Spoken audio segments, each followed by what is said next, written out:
What's up, everyone? I know it's been a minute since I've posted a video on pretty much anything I've been doing, but here is what I've been doing. I got the mold figured out.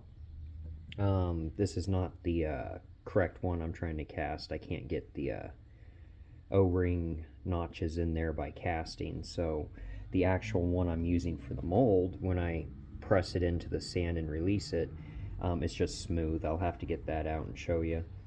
But I made the mold out of the sand and I poured the aluminum copper mixture in it, and this is what we got.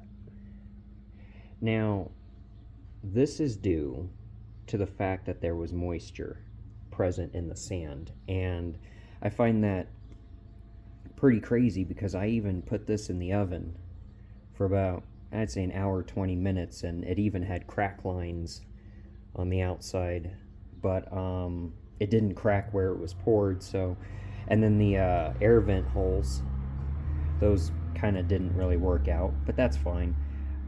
This is a lot closer than the last few times. It's taking shape, but you can see where the steam kind of created these pockets.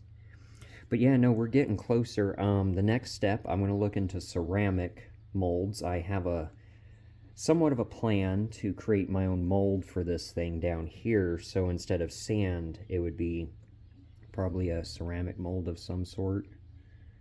But yeah, no, we're getting there. Now, once this is a lot clearly better than this, a little bit smoother, not as messed up, the next step would be to machine it.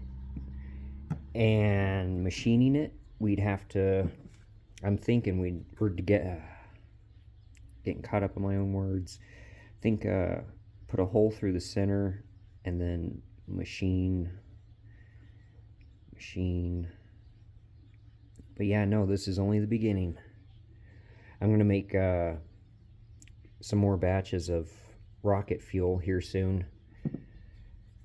Get to work on that because I want everything to like have steps up towards the final assembly. So we'll see. Give you guys more updates soon.